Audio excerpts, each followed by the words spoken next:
तर नमस्कार मित्रांनो आणि मित्रांच्या मैत्रिणींनो. अ, एक पहिली व्हिडिओ टाकली होती आपण. जस्ट नॉर्मल सुरुवात केली ती. म्हणजे जे काही थॉट्स आले ते मी शेअर केले. आजचा एक specific topic I am gonna share with you, which is about माझं MS. मी कसं म्हणजे इकडं आलो आणि काय काय काय केलं आणि कोणती गोष्ट स्टक झाली, सो मी इकडे आलो. एक छोट्या टाईममध्ये मी ते कन्क्लूड करेल. पहिले तर माझं शिक्षण म्हणायला गेलं तर 12वीपर्यंत मराठी मीडियम, 11वी-12वी सायन्स केली. आणि देन योगायोगानं म्हणतात ना, सगळी मेंढरं पुढं गेली की राहिलेले मागचे पण त्याच्याच मागं जातात. त्यातली एक गोष्ट घडली. इन्स्टेड ऑफ माझा इंटरेस्ट पुढे घेऊन जाण्यापेक्षा मी इंजिनिअरिंगला गेलो आणि इंजिनिअरिंगमध्ये काय जास्त काय निभावं लागला नाही, कारण इंटरेस्ट नव्हता, काय येत नव्हतं. सो ते काही चांगल्या प्रकारे रन झालं नाही. सो मला ते 1-1.5 वर्ष, ऑलमोस्ट 2 वर्ष माझी त्यात वाया गेली. After that me BSc plan केलं, प्लेन. आणि देन मी 3 वर्ष माझं BSc परफॉर्म केलं केमिस्ट्रीमधून, प्लेन केमिस्ट्री. आणि त्यामध्ये जरा बायोलॉजी मध्ये मला जरा जास्त इंटरेस्ट वाटायला लागला. केमिस्ट्रीमधलंच पण स्पेशलायझेशन केमिस्ट्री होतं, पण बायोलॉजी नंतर मी 3rd इयरला बायोलॉजी घेतला. आणि देन त्यामध्ये मला जरा थोडं वाईज जास्त क्युरिओसिटी वाटायला लागली. बायोलॉजीमध्ये मी चांगलं काम करू शकतो. आणि ह्या सगळ्या गोष्टी करत असताना सगळ्यात मोठं जे चॅलेंज होतं ते इंग्लिश लँग्वेज. पहिल्यापासून मराठीमध्ये असल्यामुळं आणि रूरल बॅकग्राऊंड, शेतकरी कुटुंब, त्यामुळं खूप डिफिकल्टी यायची. काय पण ते तुटकं-मुटकं ट्राय करायचो दरवेळेस. अ, बोलणे, इंटरॅक्ट करणे, नवीन-नवीन इंग्लिश कॉन्टेंट ऐकणे. सो ह्या गोष्टीमुळे थोडं जरा इंग्लिशचं जरा थोडी चांगली ओळख व्हायला लागली होती. आणि देन केमिस्ट्रीमध्ये मला कळलं की MS वगैरे ह्या गोष्टी असतात, पण कधी त्या रन करायचा कधी प्लॅनच केला नव्हता. कारण लय खाचखळगे, एकाच वेळी 2-2 दगडावर पाय ठेवायची सवय, हे करायचंय, ते करायचंय, हे पुढं आलं की हे चांगलं आहे, म्हणजे कन्फर्म नव्हतं. त्यामुळं काहीच करू शकत नव्हतो. आणि BSc नंतर झाली. BSc चांगल्या मार्काने पास झालो. ॲव्हरेज मला चांगले टक्के पडले, almost near about distinction.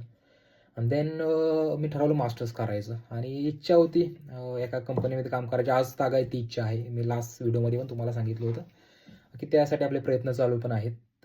So त्यासाठी मी पुण्यामध्ये शिफ्ट झालो. मी फर्ग्युसनची म्हणजे Fergusson college of Pune autonomous आहे, त्याची मी एंट्रन्स दिली MScसाठी. त्यामध्ये 3 सब्जेक्ट निवडलेले: ॲनालिटिकल, ऑर्गॅनिक आणि बायोकेमिस्ट्री.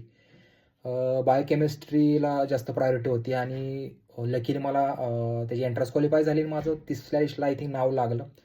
सो मी तिथं माझं MSc स्टार्ट केलं. आणि देन MSc करत असताना कळालं की खूप काही गोष्टी आपल्याला अजून शिकायच्यात आणि खूप काही गोष्टी नवीन तिथं समजायला लागल्या.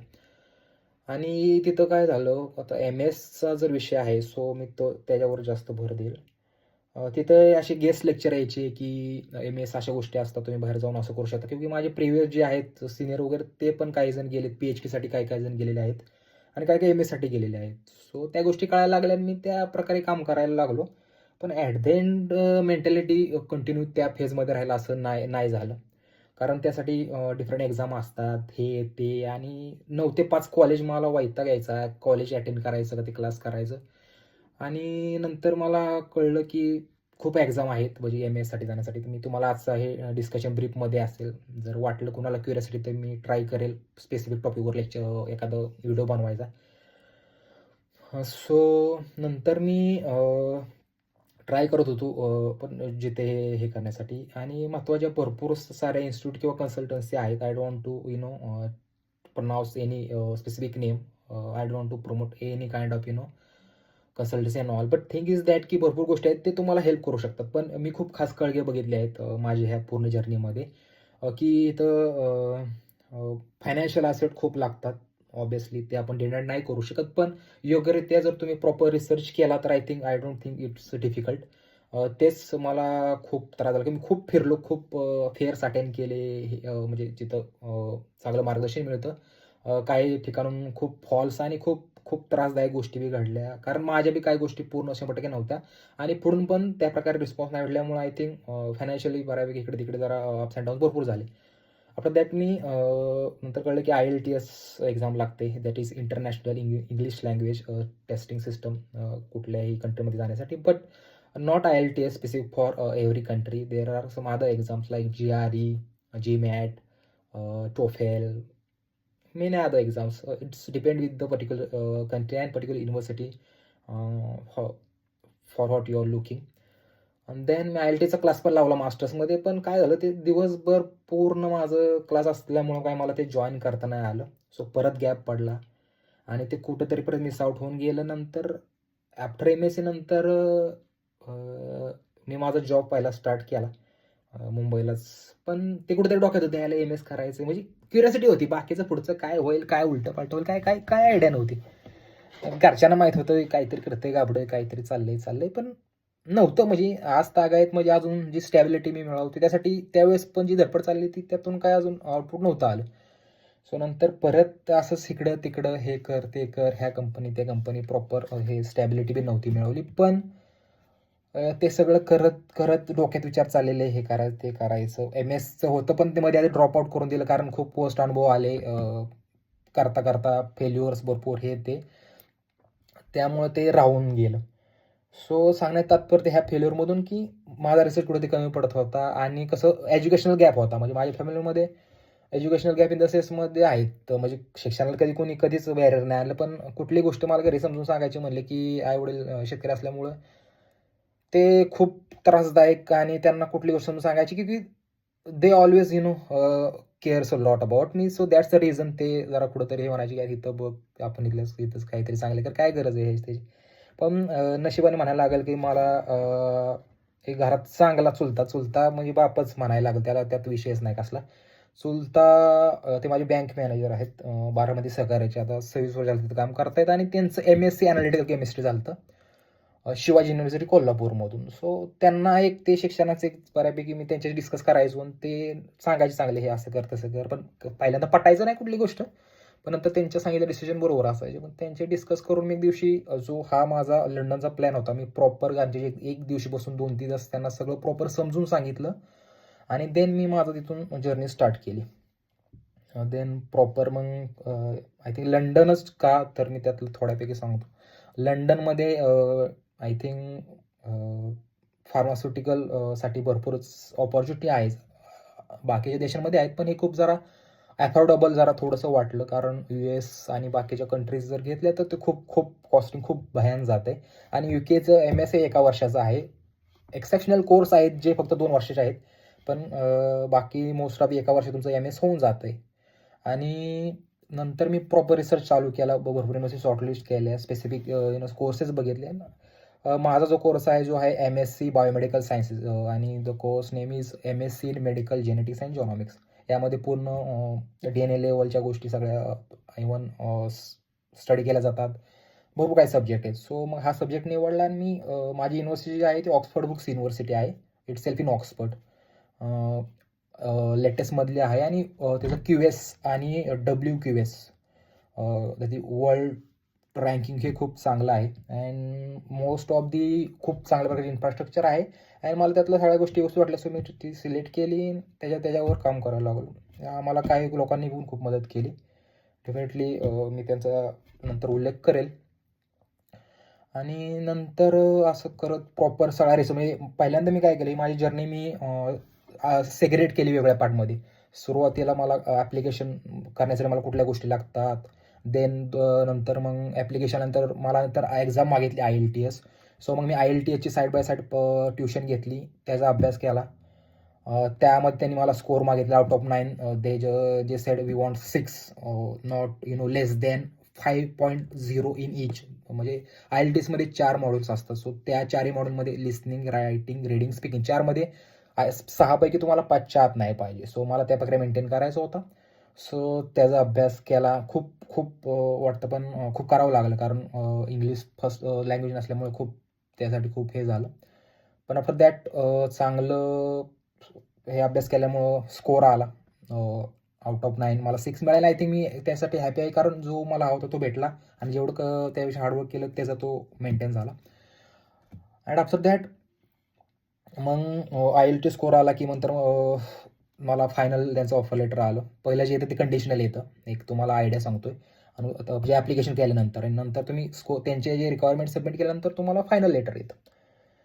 त्याच्यानंतर मग मग मी विजा ॲप्लिकेशन्स वगैरे स्टार्ट केले. पण त्याच्या आधी पण त्यांनी मला एक कॅस इंटरव्ह्यू माझा आला, that is confirmation of acceptance seat असतो. त्यासाठी त्यांनी 16-17 डिजिटल क्वेश्चन विचारले व्हिडिओ कॉलवर आणि त्यानंतर त्यांनी मला कॅश लेटर पाठवलं. देन मग तो काही फीज वगैरे असेल ते प्रत्येक युनिव्हर्सिटी वाईज वेगळं असतं. सो तुम्हाला मी एक आयडिया म्हणून सांगतोय. सो ते एकदा इनिशिएट झालं. देन विजाला ॲप्लिकेशन्स झालं. विजा फाईल केला. खूप म्हणजे विजा फाईल करत असताना मी खूप डॉक्युमेंट्स लागतात. कोणाला आयडिया हवी असेल डेफिनेटली जे माझे प्रोसेस झाले ते मी नक्कीच सांगेल, मला वेळ भेटला तर पुढच्या ह्यामध्ये. आणि देन विजा आला. मध्ये तिकीट वगैरे फायनलाइज केले अँड डिरेक्ट फ्लाईट घेतली Mumbai to London. And I think 13 सप्टेंबरला मी इथं लँड केलं अँड सगळं काही व्यवस्थित चालेल. सो तात्पर्य एवढंच की ही जर्नी मी अशी आयसोलेट केली. पहिल्यांदा मला युनिव्हर्सिटी कुठली शॉर्टलिस्ट करायची, माझा कोर्स कुठला.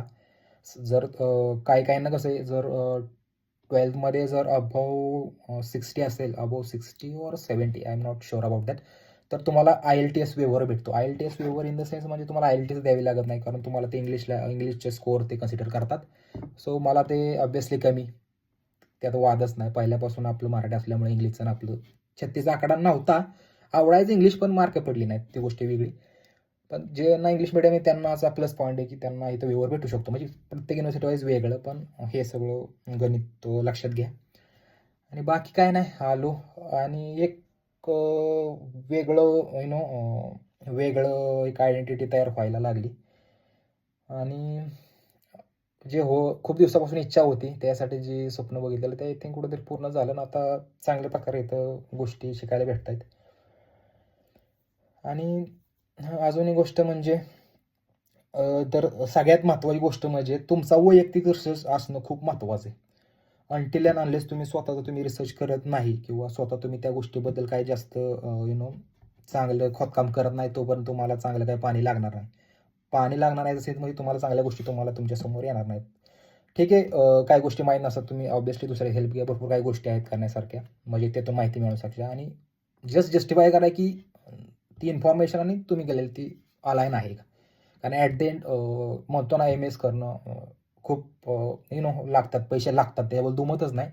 पण त्याला मी बाकीचे अपॉइंट आहेत. आणि महत्त्वाची गोष्ट, स्कॉलरशिप पण प्रत्येक युनिव्हर्सिटी वाईज डिफर असते. मला पण स्कॉलरशिप भेटली आहे, ती मला £2000 भेटली, अराउंड 2 लाख. सो माझी ती फीमधून त्यांनी कट केलेलं आहे. So 2 lakh obviously it's good, because खूप मोठी अमाऊंट आहे. आणि 1 वर्षाचं MS आहे. सो झाला ऑलमोस्ट. आता माझी पहिली टर्म संपत आलेली आहे. मला तर एक्झाम पण नाही आहे, फक्त फॅक्टर ऑफ असेसमेंट इथं खूप वेगळे आहेत. आता माझ्या केसमध्ये मला असाइनमेंट्स असतात, मला प्रेझेंटेशन द्यायचे असतात, काही क्विज असतात, ते सॉल्व्ह करायचे असतात. So it's kind of that. आणि महत्त्वाची गोष्ट म्हणजे इथं आलं की आय नो सगळं काय कधी कधी डोक्यावर जातं, लेक्चर कधी कधी काय होतं, पण तुम्ही जरा फ्लोमध्ये राहायचं. आय नो इथं सगळ्या गोष्टी स्वतःहून करायच्या असतात, त्यामुळे खूप डिफिकल्ट आहे. सो ह्या प्रकारे तुम्ही काम केलं तर आय थिंक सगळ्या गोष्टी होतात. आणि थोडंसं वागायचं सिन्सिअर चालतात का शेवटी. बघा ते आता म्हणतात ना की आपली बुद्धी किंवा आपलं मन ताब्यात राहत नाही, त्यातला एक प्रश्न आहे. पण केलं तर सगळं व्यवस्थित होतं, करावं लागतं. बाकी काय मोठं आहेत काही नाही. आणि तुम्हाला आणि महत्त्वाची गोष्टी, तुमची बुद्धी किती प्रकारे काम करते, तुम्हाला काय करायचं आहे, तुम्हाला ते कितपत आलं पाहिजे, तुम्हाला त्याचं किती गरज आहे. उगाच दुसऱ्याने ती बुगाटी घेतली म्हणून आपण ती बुगाटीच्या मागं जाणं, त्यात काय अर्थ नाही. बुगाटी ही गोष्टच खूप आहे. बुगाटी म्हणजे गाडी, तुम्हाला माहिती आहे सगळ्याला.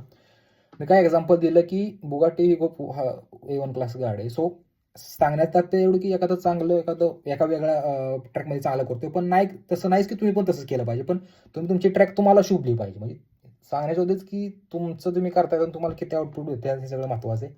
आणि ॲट द एंड एक समाधानकारक तुम्हाला जे करतायत त्यात तुम्हाला 7 गोष्टी मिळतात का नाही, हे खूप महत्त्वाचं आहे. सो हीच गोष्ट तुमच्याशी शेअर करायची होती, बाकी काही मोठं नव्हतं. कारण पहिली व्हिडिओ मी नॉर्मल बनवलेली. ट्राय करतो आहे रोज, कारण हाय वेळ थोडाफार काढतो आहे आणि त्यातून हे सगळ्या गोष्टी पुट फॉरवर्ड करायचा प्रयत्न करतो आहे. Nothing beyond that. सो एक सिंपल जर्नी होती माझी, की कसं काय होतं. म्हणजे भरपूर दिवस प्लॅन करत होतो, पण आत्ता हा चान्स भेटला.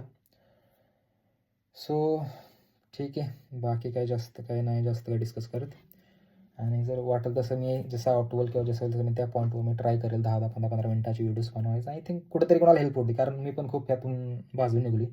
त्यामुळे बऱ्यापैकी आयडिया आहेत. So okay. Thank you. Take care. मग काय वाटलं तर सांगा. नाहीतर प्रत्येकजण आपापल्या गोष्टी करतोच. Okay. Bye. Good day. Take care.